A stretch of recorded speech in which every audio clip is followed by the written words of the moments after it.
তালুত জানিয়ে দিলেন বনি ইসরাঈলদেরকে, আল্লাহ তোমাদেরকে একটা নদী দিয়ে পরীক্ষা করবেন।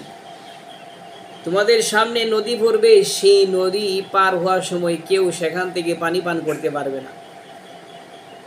তবে চাইলে এক অঞ্জলি, এক হাতে তালুর মধ্যে যতটুকু পানি আসে, পানি ধরে এতটুকু পানি পান করতে পারবে, কিন্তু পেট ভরে কেউ পানি পান করতে পারবে না। যদি করে তাহলে আল্লাহ তাআলার হুকুম অবাধ্য, আল্লাহ তাআলার হুকুম অমান্য করা হবে।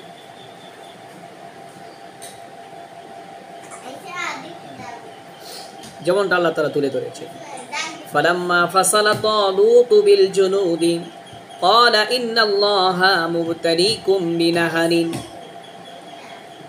তালুত যখন তার বাহিনী নিয়ে ফিলিস্তিনের উদ্দেশ্যে রওনা হয়ে যায়, ক্বালা ইন্নাল্লাহা মুবতালিকুম বিনাহারিন, তালুত তখন বনি ইসরাঈলকে জানায় দেয়, আল্লাহ তাআলা তোমাদেরকে একটা নহর দিয়া পরীক্ষা করবেন। ফামান শারিবা মিনহু ফালাইসা মিন্নি, যে পেট ভরে পানি পান করবে সে আমার দলের অন্তর্ভুক্ত হতে পারবে না। ওয়া মান লাম ইয়াতআমহু ফাইন্নাহু মিন্নি ইল্লা মান ইগতারাফা গুরফাতাম বিয়াদিহি। তালুত তখন বলতে লাগলেন, তবে যে চাই সামান্য পরিমাণ এক অঞ্জলি ভরে পানি পান করতে পারবে। ফাশারিবু মিনহু ইল্লা কলিলাম মিনহুম। নদী পার হওয়ার সময় বনি ইসরাঈল অধিকাংশ তারা পানি পান করে, আল্লাহ তাআলার হুকুমকে অমান্য করে তারা পানি পান করে ফেলে। ফালাম্মা জাওয়াজু ওয়া হুয়া ওয়াল্লাযীনা আমানু মাআহু ক্বালু লা তাকাতা লানাল ইয়াওমা বিজালুতা ওয়া জুনুদিহি। তারা যখন নদী পার হয়, পেট ভরে পানি পান করার কারণে তাদের শরীরে যুদ্ধের আর শক্তি থাকে না। তারা কয়া সৌদি সম্প্রদায়ের বাদশা জালুতের বিরুদ্ধে জিহাদ করার শক্তি আমাদের নাই। ক্বালাল্লাযীনা ইয়াযুন্নুনা আন্নাহুম মুলাকুল্লাহ কাম মিন ফিআতিন কলিলাতিন গলাবাত ফিআতান কাসীরাতান বিইজনিল্লাহ ওয়াল্লাহু মা'আস সাবিরিন। বনি ইসরাঈলের ৩১৩ জন যুবক সাহাবী, ৩১৩ জন যুবক বনি ইসরাঈল তারা নদীর পানি পেট ভরে পান করে নাই। এই ৩১৩ জন বনি ইসরাঈল তারা যুদ্ধ করার জন্য প্রস্তুত হয়ে নাই।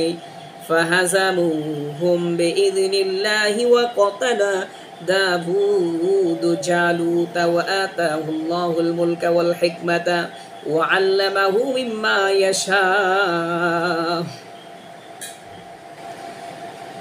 বাদশা জালুত বনি ইসরাঈলের ৩১৩ জন যুবককে নিয়ে জিহাদের ময়দানে ঝাঁপিয়ে পড়লেন। আল্লাহ তাআলার সাহায্যে আসুদি সম্প্রদায়ের সকল সৈন্যকে তারা হত্যা করে ফেলে, কিন্তু আসদুদি সম্প্রদায়ের বাদশাহ জালুতকে কেউ হত্যা করতে পারে না।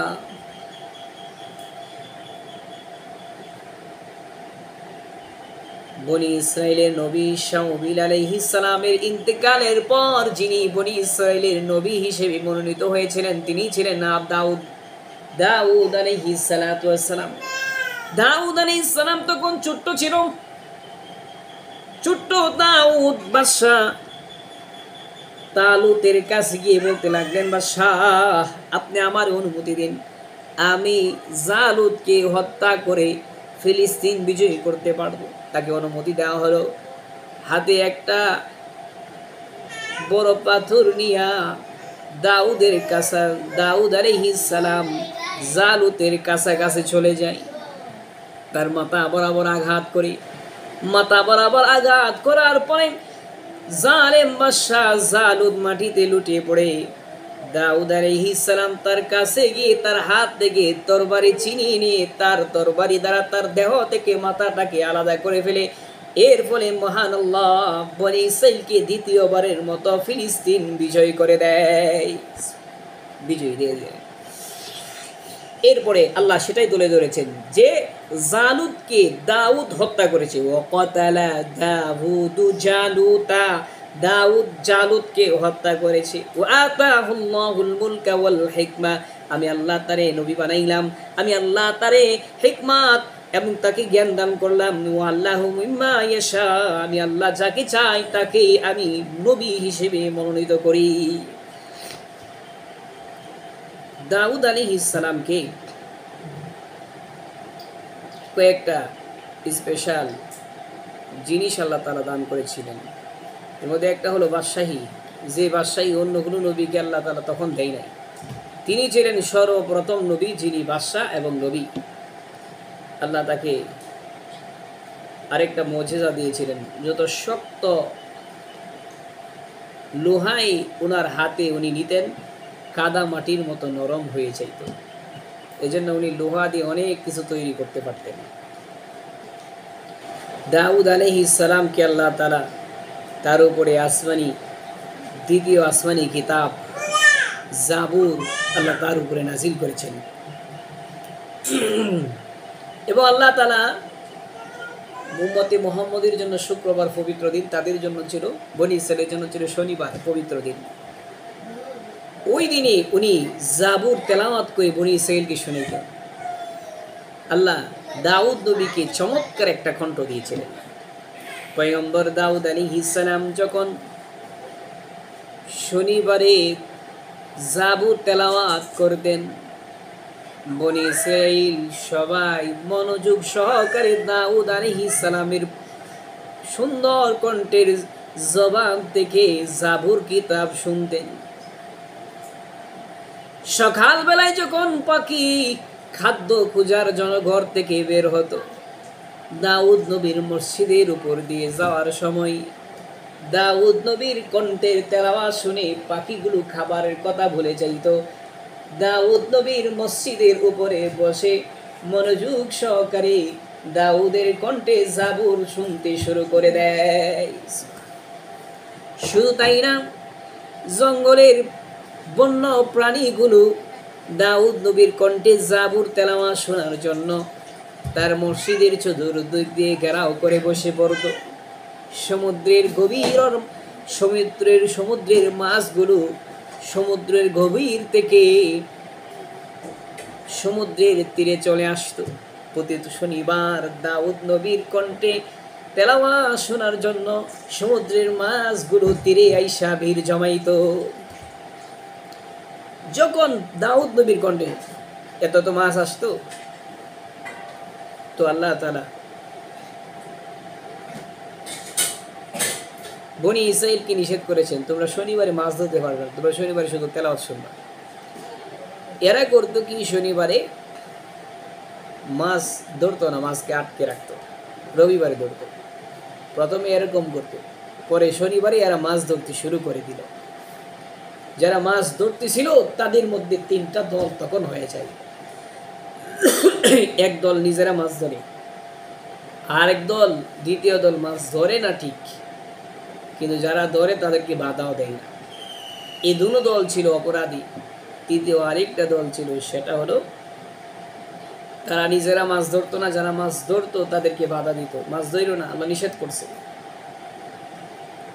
এই তিন দলের ব্যাপারে প্রথম দুই দলের ফাইসালা হলো আল্লাহ তাআলা তাদের ফাইসালা সম্পর্কে সূরা বাকারার 65 নম্বর আয়াতে আলোচনা করেছে।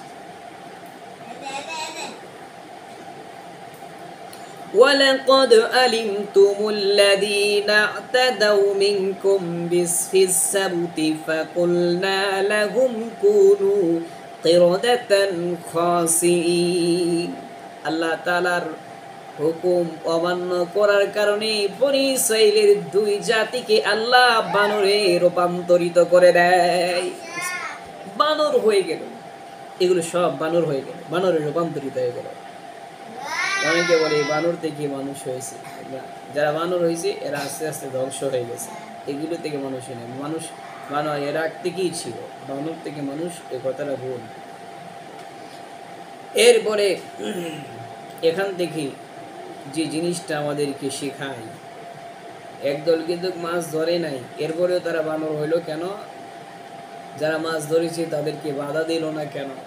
অপরাধের কাছে বাধা না দেও অপরাধ হিসেবে আল্লাহর কাছে গণ্য হবে, এটা আল্লাহর আইন। এই জন্য নাহিয়ানিল মুনকার, অসৎ কাজ থেকে মানুষকে বাধা দিতে হবে। বাধা না দিলেও আল্লাহর কাছে সেটা অপরাধ বলে গণ্য হবে। প্রকাশ্য অপরাধ হতে দেখলে, জুলুম হতে দেখলে আমরা যদি হাত গুটায় বসে থাকি, চিন্তা করি আমাদের বাধা দিলে আমাদের উপরে জুলুম হবে।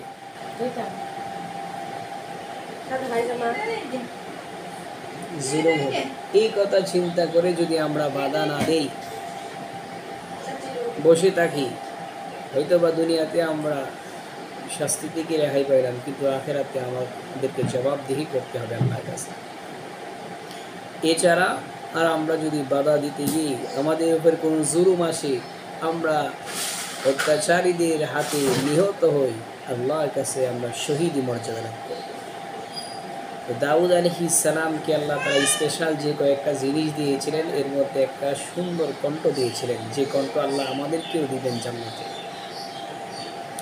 দাউদ নবীর কণ্ঠে আর জান্নাতীরা জান্নাতে যাওয়ার পরে এক বিশেষ অনুষ্ঠানের মধ্যে তারা দাউদ নবীর কণ্ঠে কোরআন তেলাওয়াত শুনতে পারবে। আল্লাহ সে ব্যবস্থা করে দিবেন। জান্নাতীরা জান্নাতে যাওয়ার